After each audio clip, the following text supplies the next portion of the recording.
have some thoughts on, doesn't everybody? But I want to share them with you. Before I do that, I have a few things I want to talk to you about to give you some context. First of all, I am not a professional speaker. I am a businessman that likes to teach and tell stories. My kids and my wife are tired of them. You've never heard them. This is going to work really well. Second of all, I can assure you that I'm going to have fun. I actually cannot figure out any other way to operate because, in fact, life is way too short to do anything else. So I'm going to have fun. And third of all, I am a Hoosier. That has nothing to do with anything that's going to happen today, but I have the stage, and I wanted you to know that, okay? In fact, I was in the gym when Coach Bobby Knight threw the chair on February 23rd, 1985, and much to my wife's chagrin, that's one of the defining moments in my life. She says, "We got 3 kids." I said, "I know, but you should have seen that." Okay, enough of that. My premise that I want to talk to you about today is actually very simple, and you're going to remember this, please. Anyone can be a leader. It makes me crazy that leadership is too often defined by the job title and the org chart and the position. That's bunk. Stop that. Anybody can be a leader. In my mind, and in the book that I just published about 6 months ago, I talk about get real leadership, getting real. I talk about authenticity and the need for it. And I talk about leadership in 3 specific areas. And I'm going to share with you some of the stories that I have about those 3 areas, and they are leading and getting real with yourself, your people, and your business. And I contend if you do those 3 things and you truly get real in those areas, you're going to be a leader. It's about influence and impact. You can influence and impact from any spot in an org, in a job, in the world. Very cool. So let's start with the first one, which is leadership of yourself. And frankly, if you don't get beyond this one, there's no use trying for the other ones.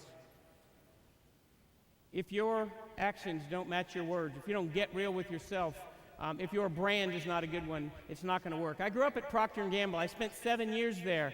I worked on Crest, Pepto-Bismol, and Metamucil. Insert laugh here, I know. I was working down the body. Interesting thing about P&G, the company is very strong, but the company name is irrelevant. Every brand matters. Each brand evokes words and descriptions and emotions from people that buy them or use them or don't like them. I say today, you have a brand also. You may not have thought about it. Do it now. Think about it. I want you to think about that in a very specific way. What are the 7 words that you have that describe you? I love doing this. It started 15 years ago. It makes you flinch a little bit when you start trying to think of what your words are. What you need to do is figure that out. The first thing you need to do is write down the 7 that you believe define you. The second thing you need to do is you need to find out what the people that know you best, maybe they work with you, maybe they're your family, what they give you is your 7 words. And more importantly, you have to find it out anonymously. If you don't find it out anonymously and you ask your best friend what the 7 words that describe you, what's my brand, please? They're going to pat you on the head and say you have a great smile and you're really smart and I love you to be around you. No. I want to know what your 7 words are.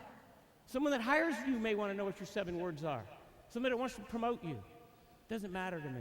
What are your 7 words? It's very cool. I will tell you, you need to find it out anonymously. You can go to my website, harryscampbell.com. It's free. There's a little tool. Click on it. It says my 7 words. Fill in some email addresses. It goes out anonymous to people, comes back, and then you get it. You can't attribute the words to anybody, and you find out what people think about you. The gap between the words that the world says of you and what you say of yourself is way more important than anything.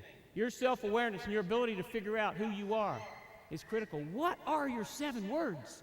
And once you figure them out, you'll start to share them with people. Whenever I had my last job at Embark, I had, I think, 4,000 people in my group. And I got up in front of them and I shared with them my 7 words. There's 11 words that are used to describe me. There's only 7 I'm willing to say publicly. But you know what? I don't know what yours are. I want you to understand that getting real with yourself and really understanding that and figuring out what your 7 words are and what the gap between what the world thinks is critical. Let me tell you how I used that in my last job. I had big jobs that are going to report to me, and I wanted to figure out who to hire, and we would go through the normal process. And at the end of that process, I would have two great candidates, Bill and Susan.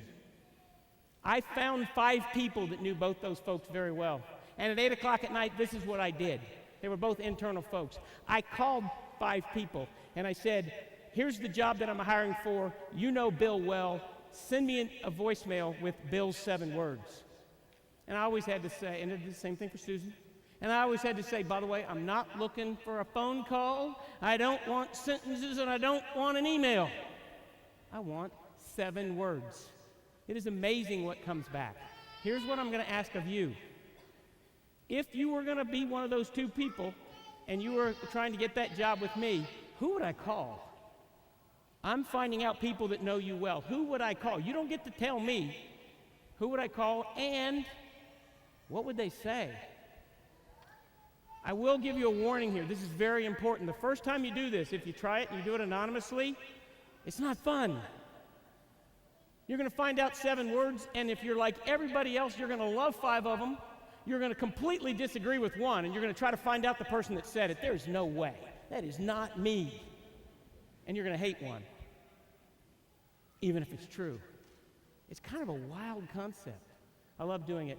And in the interest of sharing, 3 of my words are, I am an optimistic son of a gun. I'm a Cubs fan. We had a bad century. I'm telling you. We dominated baseball in 1906, 7, and 8, and we're coming back, and we're optimistic. I'm an optimistic son of a gun. That's one of my words, okay? Another one is I'm tenacious. I wanted to be a professional sports athlete. By the time I was 6, it was clear that wasn't going to happen. So what did I do? I became a long-distance runner. I'm no Olympian. I didn't get a Division I scholarship, but I ran at Vanderbilt, and I ran pretty darn well because one of the most important traits of long-distance running is you gotta hate to lose. Wasn't a whole lot of skill involved. Guts and tenaciousness. I'm tenacious. And I'm also impatient. I grew up in a town of 1,200 people in southern Indiana. Did I tell you I'm a Hoosier? There's one stoplight in my hometown. It's at Main and Main Cross, and it was optional. I don't do lines.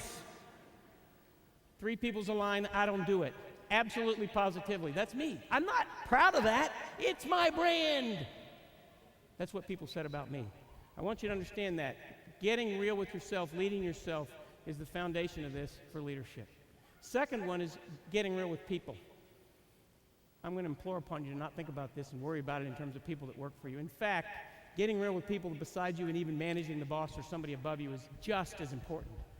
And the best way to do that is to figure out a way to connect and communicate with these folks. When I took my job at Embark, it turned out we had 2,000 people that were on the phone in call centers taking care of customers.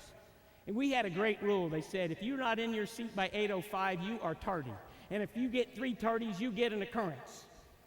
An absence and 3 absences, and you lose your job. And I said, well, that's kind of harsh. These people are driving 40 minutes. They could have daycare issues. They could have car trouble. And we're dinging them for 5 minutes. I said, let's change the rule. The new rule is give us 8. Between 7:30 and 8:30, in that hour, if you come in early, you can leave early. Come in late, you can leave late. Just get within that hour. When we announced it to the organization, the whole place went freaking crazy. You thought we doubled their pay because we were treating them like adults. And they loved it. And the cool part about it is if there was a little bit of a cheater in the group, and there's cheaters everywhere, I'm sorry to say, and someone liked to come in late and leave early, you know what happened? The rest of the people in the call center would go over to him and say, excuse me, we love the new system. You're messing it up. If we have to go back to the old one, we're going to hurt you. We want this to stay in place. Think about that in terms of connecting with people. Treat them like adults. Treat them with respect. Your goal with folks like that is to have them focus on the competition and care about winning instead of worrying about all the internal things that happen because we're human. Communicate too. Oh my gosh, I was the president and there was a peer of mine that was on stage and someone asked the question. 3 minutes later in 73 5-syllable words, I have no idea what he even said. Just answer the question. Yes, no, probably not, but here's why. Stop with the rest of the mess. It doesn't matter whether you're an IT manager, whether you run a call center, whether you're at a company, or you're an individual contributor. I don't care. Answer the question and communicate with people. That has to do with getting real with people. It'll build your bank account in a way that's just absolutely beautiful. Another one, by the way, is you got to cover for them. Occasionally, people make mistakes, and you need to cover for them. You need to figure out what that looks like in public and in private and how you handle that well. If you're going to get real with people, you have to do that. So we've talked about yourself and your people. The top one of the easiest ones to talk about is getting real with your business. You know what? Once again, I don't care what your job is. Here's what I say to this one: do your job well. Someone has asked you to do it. Stop spending 30 minutes a day figuring out when your next promotion is and when your next raise is. Do your darn job today well. Put your head down and do it. Someone needs you to do it. And if you're going to really get real, you can quit worrying about the other stuff and do your job. It is amazing how that works. It's a simple concept. The second one is compete. Oh, I love to compete. I hate to lose. I hate it. I time myself to work every day. I could go 5 miles over the speed limit. All other bets are off. The horn was free rein. And I time myself every day, and I get in front of my organization every 3 months and say, my latest and best record is 9 minutes and 12 seconds, and they give me a standing ovation. Because if I ever broke my record and I got to the parking lot at work, I'd get out and I'd go, yes, it's going to be a great day. And I'd spike my briefcase. And I'd say, I win. Life is not spring training. That's what I tell my kids. It's not spring training. Compete. Care. Try to win appropriately. Care. Care. Care. So step up, do your job, and care. Okay, the third one has to do with change. I am telling you, if you don't think about change and be curious about what your business or your job or your org or your people that are surrounding you need to do differently, you are not doing your job, because standing still is losing.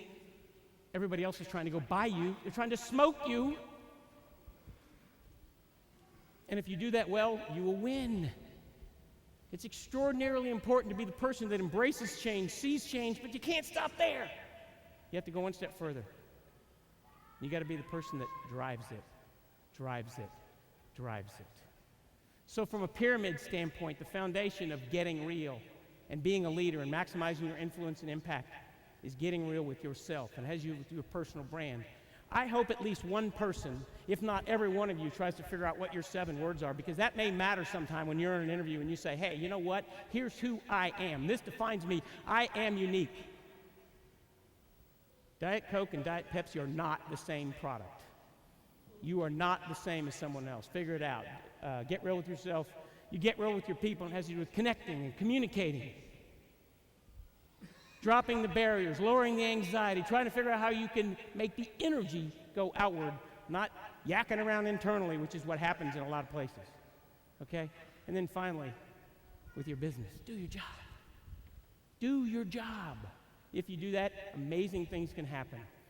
I am so impressed by this organization, the people that came here, the support groups you have, and the opportunity to do this, that it's really hard for me to describe. That this is a birthday I will never forget. So thank you very much.